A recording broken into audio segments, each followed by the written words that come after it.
बिस्मिल्लाहिर्रहमानिर्रहीम। Dear students, आज lecture number 13 में हम एक्सरसाइज 6.3 को डिस्कस करेंगे। स्टूडेंट्स, इस एक्सरसाइज का टॉपिक भी है कि यूज़ ऑफ सम अलजेब्रिक फार्मूले। इससे पहले एक एक्सरसाइज 6.1 गुजरी थी जिसके अंदर भी हमने कुछ फार्मूले अलजबरा के सीखे थे, उन्हें इस्तेमाल करना सीखा था। इस एक्सरसाइज में भी हम कुछ नए उन्हीं फार्मूलों की सीरीज़ को आगे बढ़ाएंगे और कुछ नए फार्मूलों को यूज़ करना सीखेंगे। जैसे अब क्वेश्चन ये फार्मूला नंबर 4 है जिसमें लिखा है a + b whole cube is equal to a cube + 3a² b + 3ab² plus का b क्यूब। तो स्टूडेंट्स, इस फार्मूले को गौर से अगर देखें तो इसमें लिखा है a + b होल क्यूब। इसका मतलब ये है कि ये ब्रैकेट अगर 3 मरतबा मल्टीप्लाई किया जाए तो उन 3 मरतबा मल्टीप्लिकेशन का जवाब ये आएगा। ठीक है, तो अगर इस फार्मूले को याद कैसे करें, तो इस फार्मूले को इस तरह से याद कर सकते हैं कि जो पहली टर्म a है वो बाहर वाली पावर से शुरू होगी। जैसे a पावर 3, तो एक एक पावर कम होती जाएगी, a power 3, a power 2, a power 1 और a पावर 0, यानी a मौजूद नहीं है। जो दूसरी टर्म है वो असेंडिंग ऑर्डर में चलेगी, यानी b की पावर 0, यानी b है नहीं, b की पावर 1, b की पावर 2 और b की पावर 3, यानी b अपनी बाहर वाली पावर पर जब पहुंच जाएगा तो रुक जाएगा। तो a जो है वो डिसेंडिंग ऑर्डर में चला और उसने शुरू किस पावर से की जो बाहर लिखी हुई है, और b असेंडिंग ऑर्डर में चला यानी 0 से चला और कहाँ ख़त्म हुआ, b पावर 3 यानी जो बाहर पावर लिखी है वहाँ पे ख़त्म हुआ। और ये चूँकि प्लस का फार्मूला है तो सारा प्लस का आ गया। लेकिन अगर यहाँ माइनस की साइन हो तो पहला प्लस दूसरा माइनस फिर प्लस फिर माइनस, यानी प्लस माइनस का कॉम्बिनेशन चलेगा, प्लस माइनस। इस तरह से आप इसको याद कर सकते हैं। और याद रखें कि अगर बाहर 3 पावर है तो नंबर ऑफ़ टर्म्स एक ज़्यादा होती है, यानी 4 टर्म्स हैं। यहाँ 3 पावर है तो नंबर ऑफ़ टर्म्स एक ज़्यादा होंगी, यानी 4 टर्म्स होंगी, 1 2 3 1 4। इस फार्मूले को हम इस तरह भी लिख सकते हैं, इसकी राइट हैंड साइड को, कि आप इसमें से ये वाली टर्म को पहले लिख लें, तो a क्यूब + b क्यूब, पहली टर्म ये, फिर दूसरी टर्म ये लिख दी। इन दोनों में 3ab कॉमन है, तो इन दोनों में आपने 3ab कॉमन लिया तो आपके पास ब्रैकेट के अंदर बच गया यहाँ पर सिर्फ a और प्लस यहाँ पर सिर्फ b।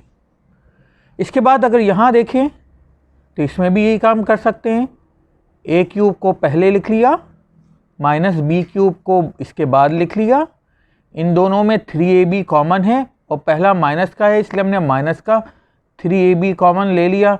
जब माइनस साइन कॉमन में ली है तो साइनें फिर तब्दील हो जाएंगी दोनों की, ये माइनस की थी तो ये प्लस का हो जाएगा, ये प्लस का था तो ये माइनस का हो जाएगा। तो इस तरह से इस फार्मूले को इस तरह भी लिखा जा सकता है, इस फार्मूले को इस तरह भी लिखा जा सकता है। जैसा यूज़ हो, जैसा आपकी ज़रूरत हो, फार्मूले को उस तरह से लिखें। अब इस एक्सरसाइज 6.3 को समझने के लिए मैंने कुछ क्वेश्चन सेलेक्ट किए हैं। जैसे क्वेश्चन नंबर 1 है, तो क्वेश्चन नंबर 1 का मैंने सेलेक्ट किया है पार्ट 6, तो जिसमें लिखा हुआ है एक्सपेंड बाय यूजिंग फार्मूला।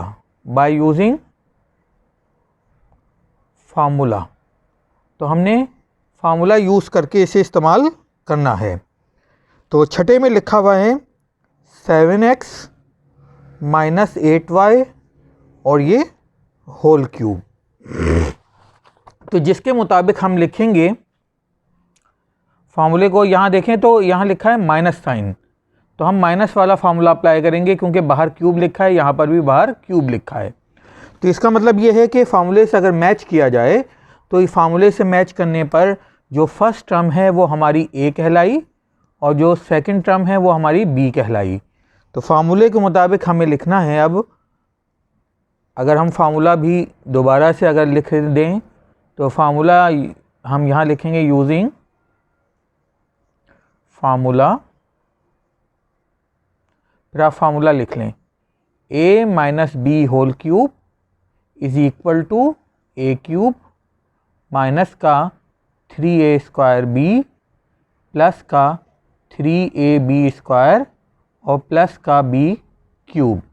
तो इस फार्मूले के मुताबिक आप लिखेंगे 7x माइनस का 8y whole cube is equal to a का क्यूब, तो हमने 7x का क्यूब लिखा, फिर 3a का स्क्वायर, तो हमने a का स्क्वायर लिखा और b एज इट इज़ लिखा। इसके बाद लिखा है 3ab स्क्वायर, तो हमने लिखा प्लस का 3a और b का स्क्वायर और प्लस b का क्यूब, तो b का क्यूब हमने 8y क्यूब लिखा।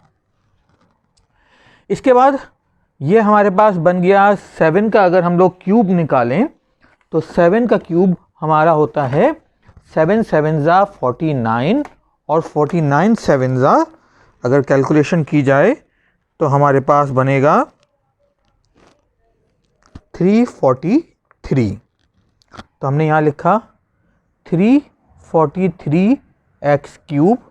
अब 7 का स्क्वायर 49 होता है, तो 49 को 3 से मल्टीप्लाई करें, 49 को 3 से मल्टीप्लाई करें और फिर 8 से मल्टीप्लाई करें, तो हमारे पास जवाब आएगा 1176xy प्लस आ गया, फिर 8 का स्क्वायर होता है 64 और 7 और 3 को मल्टीप्लाई करें, तो 64 7 और 3 को मल्टीप्लाई किया गया तो 1344 xy क्यूब स्क्वायर आएगा। यहाँ पर x के ऊपर स्क्वायर आएगा। इसके बाद प्लस 64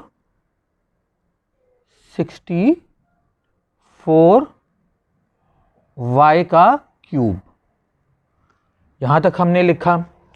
अब स्टूडेंट्स आपने ये देखना है कि क्या ये मज़ीद सिंपल हो रहा है।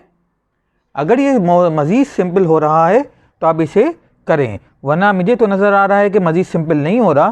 तो ये हमारा जवाब आ गया 7x minus 8y whole cube इसके बराबर होता है। ये हमारा फाइनली आंसर है। इसके बाद नेक्स्ट क्वेश्चन की तरफ आते हैं।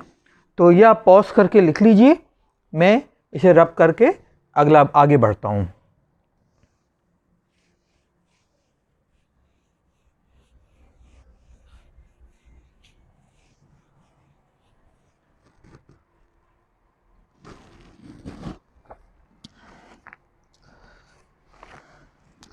अब है मेरे सामने क्वेश्चन नंबर है 2। अब क्वेश्चन नंबर मैं 2 कर रहा हूँ, जिसमें आपको गिवन दिया हुआ है।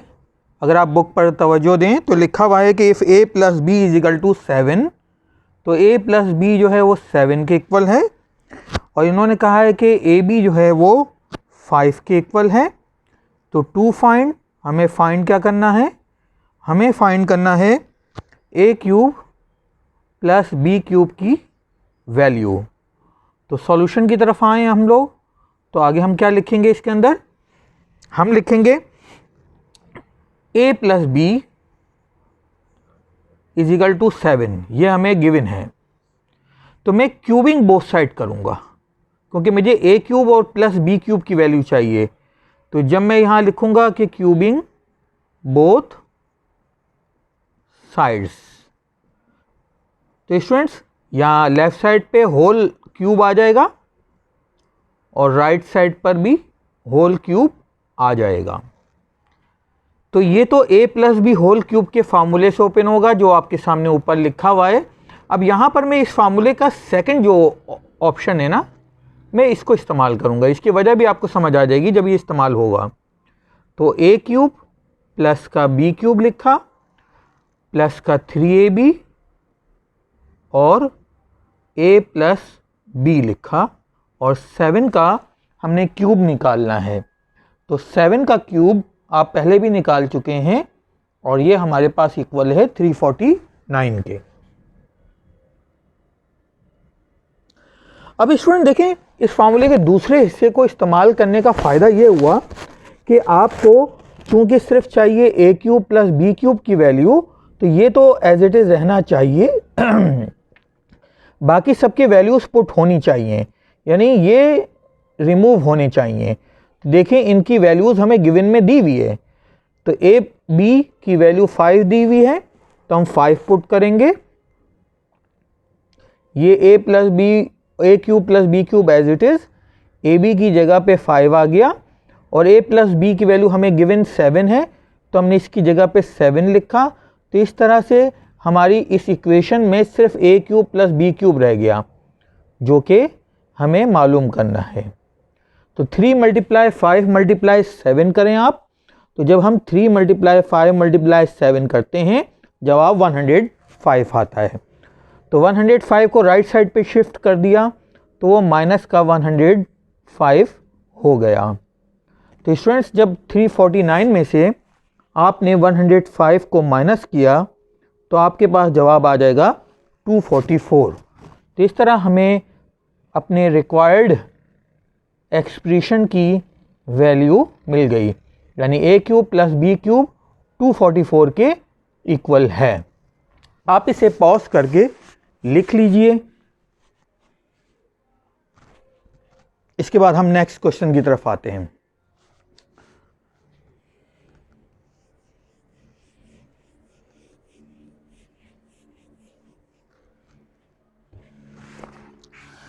स्टूडेंट्स एक सवाल और करते हैं इसका, और वो मैंने सिलेक्ट कर रहा हूँ क्वेश्चन नंबर 5। अगर क्वेश्चन नंबर 5 को सिलेक्ट करूँ तो मेरे सामने सवाल कुछ यूँ है कि गिवन दिया हुआ है, मैं सवाल भी पढ़ता हूँ कि इफ़ x + y = 3, तो हमने लिखा x + 1/x = 3, ये गिवन है। टू फाइंड, हमें फाइंड क्या करना है, तो स्टूडेंट्स हमें फाइंड करना है x³ + 1/x³ की वैल्यू को। तो इसके सॉल्यूशन की तरफ आते हैं।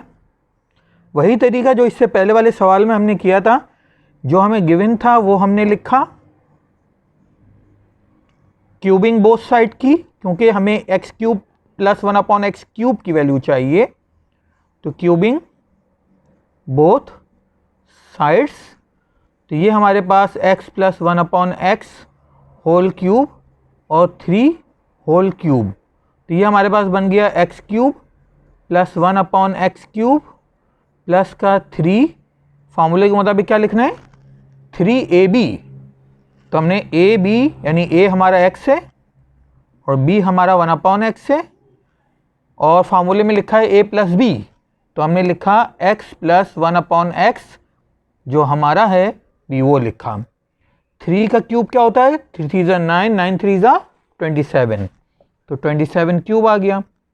ये x और x कैंसिल हो गए, तो x³ + 1/x³ प्लस का 3, और x + 1/x की वैल्यू है हमारे पास 3, तो हमने यहाँ 3 लिखा, इस ब्रैकेट की जगह पे 3 आ गया और ये 27 आ गया।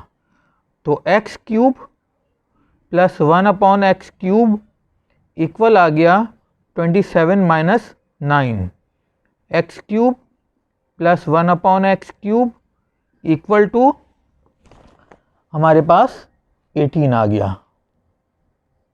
ये स्टूडेंट्स आपका जवाब है, इसे आप पॉज करके नोट कर लीजिए। इसके बाद आपने अपना होमवर्क नोट करना है। आपका होमवर्क इस एक्सरसाइज के तमाम रिमेनिंग क्वेश्चंस हैं, तो आपने अपनी फेयर कॉपी पर सॉल्व करनी है एक्सरसाइज 6.3 कंप्लीट, यानी जो सवाल मैंने करवाए हैं वो आपने एज इट इज़ लिखने हैं और जो मैंने नहीं करवाए वो खुद सॉल्व करने हैं। शुक्रिया।